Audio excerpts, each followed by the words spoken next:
বাংলায় প্রায় চলেই এলো বিধানসভা নির্বাচন, আর তার আগে বাংলার রাজনৈতিক মঞ্চে যে চরিত্রটি নিয়ে প্রবল আলোচনা চলছে তিনি হলেন প্রাক্তন তৃণমূল বিধায়ক, বর্তমানে আমজনতা উন্নয়ন পার্টির সর্বময় কর্তা হুমায়ুন কবির।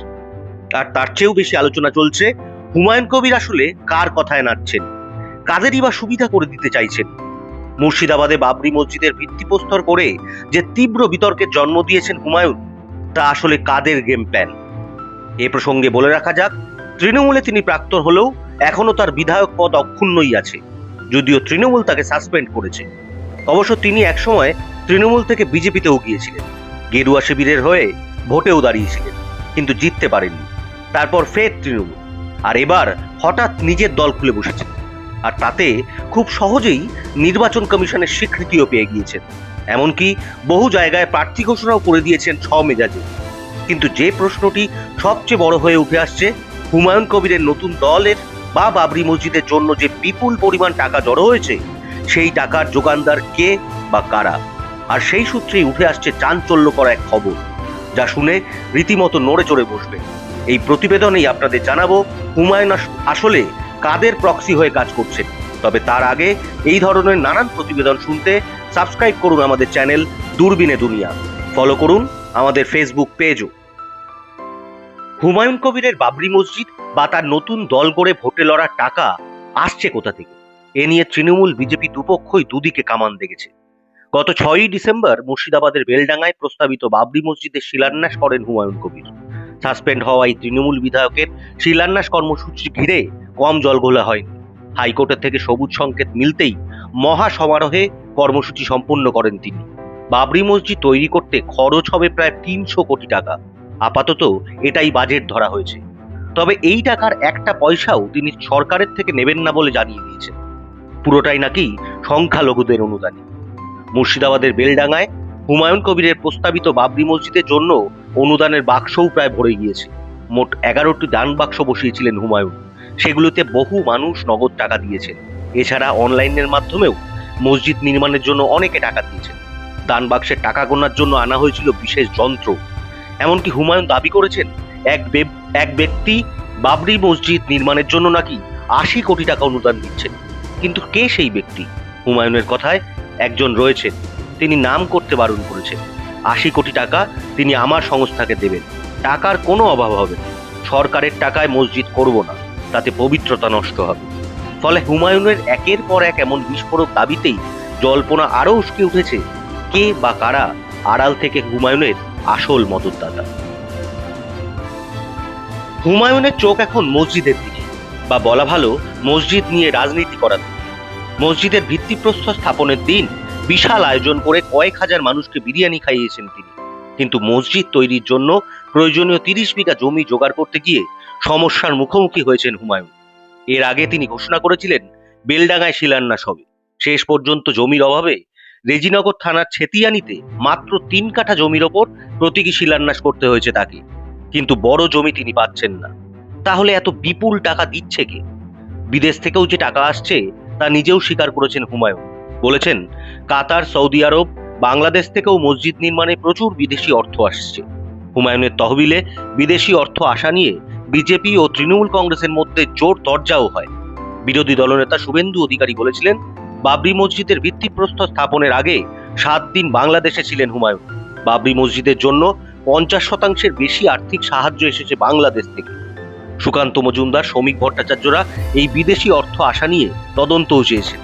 পাল্টা তৃণমূল কংগ্রেসের তরফে কুণাল ঘোষ বলেছেন, বিদেশি অর্থ আসা নিয়ে যদি কোনো নির্দিষ্ট অনিয়মের তথ্য প্রমাণ হাতে থাকে তবে বিজেপি নেতারা কেন্দ্রীয় তদন্তকারী এজেন্সিগুলিকে জমা দিন। যদিও সে বিষয়ে বিজেপি নেতারা উদ্যোগী হয়েছেন বলে শোনা যায়। কুণাল ঘোষ আরও দাবি করেন, আমরা হুমায়ুনের রাজনৈতিক দ্বিচারিতার বিরোধী। 2019 সালে উনি যখন বিজেপির হয়ে লোকসভায় প্রার্থী হয়েছিলেন তখন কেন বাবরি মসজিদের কথা মনে পড়ে? এখন 2026 সালের বিধানসভা ভোটের মুখে কেন হঠাৎ সেই বাবরির কথা মনে পড়ল? তৃণমূলের সাফ কথা, হুমায়ুন আসলে বিজেপির হয়েই কাজ করছেন। বিজেপিকে সুবিধা করে দিতেই মেরুকরণের রাজনীতি করছেন বিজেপির ঢঙ্গে। তাই হুমায়ুনের আসল মদতদাতা বা টাকার যোগানদার আসলে বিজেপির হলেও আশ্চর্যের কিছু নেই, এমনই দাবি তৃণমূল নেতাদের। আর সেই সূত্রেই তারা তুলে আনছেন সম্প্রতি হুমায়ুন কবিরের কেন্দ্রীয় নিরাপত্তা পাওয়ার প্রসঙ্গ। যে হুমায়ুন কবিরের বিরুদ্ধে বাবরি মসজিদ নির্মাণের সময় বিরোধিতায় সরব হয়েছিল বিজেপি, সেই হুমায়ুন কবিরকে কেন বিধানসভা নির্বাচনের আগেই ওয়াই+ ক্যাটাগরির কেন্দ্রীয় নিরাপত্তার ব্যবস্থা দেওয়া হলো তা নিয়ে সরব হয়েছে তৃণমূল। তাদের দাবি, বিজেপি নেতৃত্বের সঙ্গে হুমায়ুনের সেই পুরনো সখ্যতা এখনো রয়ে গিয়েছে, তাই তলে তলে বিজেপিকে সাহায্য করার জন্যই তিনি নতুন দল তৈরি করে মুসলিম ভোট ভাগ করার প্ল্যান করেছেন। এমনকি নিজেকে ভাবি মুখ্যমন্ত্রী বলেও দাবি করেছেন। জোড়াফুল শিবিরে কেউ কেউ খোঁচা দিচ্ছেন, তলে তলে দিল্লির সঙ্গে সখ্য বাড়াতেই হুমায়ুনের নিরাপত্তার বন্দোবস্ত। যদিও এমন কোনো আতাতের কথা মানতে চাননি হুমায়ুন। তার দাবি, লাগাতার খুনের হুমকির ফলে রাজ্যের কাছে আবেদন করেছিলাম, সেখানে কোনো সদুত্তর না পেয়ে আদালতের দ্বারস্থ হই, এরপর সঠিক নিরাপত্তা পেলাম। যদিও হুমায়ুনকে কেন্দ্রীয় নিরাপত্তা দিতে কোনো নির্দেশ দেয়নি আদালত। রাজনৈতিক মহলও বলছে, হুমায়ুনকে নিরাপত্তা প্রদানের ক্ষেত্রে আদৌ কি কেবল নিরাপত্তাজনিত মূল্যায়ন রয়েছে, নাকি এর পেছনে কোনো রাজনৈতিক সমীকরণ লুকিয়ে রয়েছে। হুমায়ুন কবিরকে এই কেন্দ্রীয় নিরাপত্তা প্রদান মোদী সরকারের নতুন রাজনৈতিক চাল বলেও মনে করছেন অনেকে। শুধু তাই নয়, এবার বাংলার রাজনীতিতে হুমায়ুন কবিরকে ঘিরে নতুন রাজনৈতিক ষড়যন্ত্রের আশঙ্কাও করছেন তৃণমূল নেতৃত্ব। এমনকি বিজেপির আর এক প্রক্সি বলে অভিযুক্ত আসাদুদ্দিন ওয়েসির দলের সঙ্গে জোট করার কথাও বলে রেখেছেন হুমায়ুন। তিনি নিজেই বলেছেন, ওয়েসি সাহেবের সঙ্গে আমি জোট করব। মিমের সর্বোচ্চ নেতৃত্বের সঙ্গে আমার কথা হয়েছে। আসাদুদ্দিন সাহেবের ভাইয়ের সঙ্গেও আমার ভালো সম্পর্ক। অর্থাৎ তৃণমূল দুয়ে দুয়ে চার করে এটাই প্রচার করতে চাইছে, হুমায়ুনের আড়ালে আসলে মূল খেলাটা খেলছে বিজেপি। আর এই গোটা বিষয়টিতেই উঠে আসছে সেই পুরনো প্রশ্নটাই, এত টাকা পাচ্ছেন কিভাবে হুমায়ুন কবির। হুমায়ুনের ঘনিষ্ঠ মহলের দাবি, অনুদানের অঙ্ক প্রত্যাশা ছাপিয়ে গিয়েছে, এমনকি বিদেশ থেকেও অনুদান এসেছে। এই টাকা রাখার জন্য একটি আলাদা ঘরের ব্যবস্থা করতে হয়েছে, তাতে সিসি ক্যামেরা এবং নিরাপত্তার অন্যান্য ব্যবস্থাও থাকছে। সব দেখে শুনে কান্দির তৃণমূল বিধায়ক অপূর্ব সরকার বলেছেন, এই হুমায়ুন কবির একসময় বিজেপির প্রার্থী ছিলেন, তখন থেকেই তার বিজেপির সঙ্গে সখ্যতা, আর এই সখ্যতার জেরেই নতুন দলের জন্ম। বাবরি মসজিদের নামে এত টাকার রমরমা। রাজ্যের নিরাপত্তাকে অগ্রাহ্য করে অতি সক্রিয়তার সঙ্গে অমিত শাহের মন্ত্রক যেভাবে হুমায়ুন কবিরকে কেন্দ্রীয় নিরাপত্তা প্রদান করল, তা থেকেই বিজেপির সঙ্গে তার সেটিং প্রমাণিত। এক কথায় বলতে গেলে বিজেপির হাতকে শক্ত করার জন্যই এই রকম নতুন দল আর নতুন নেতাদের জন্ম। যদিও বিজেপি কিন্তু হুমায়ুনের সঙ্গে প্রকাশ্যে দূরত্ব বজায় রেখেই চলছে। অর্থাৎ বোঝাই যাচ্ছে, ভোট যত এগোবে হুমায়ুন কবিরকে ঘিরে বাংলার রাজনীতিতে আরও ঝড় উঠবে। তাতে কে লাভের গুড় খড়ে তুলবে, তৃণমূল নাকি বিজেপি, সেটাই এখন দেখার। আমাদের সকলের নজর থাকবে সেদিকে, আর তা জানাবো আপনাদেরও।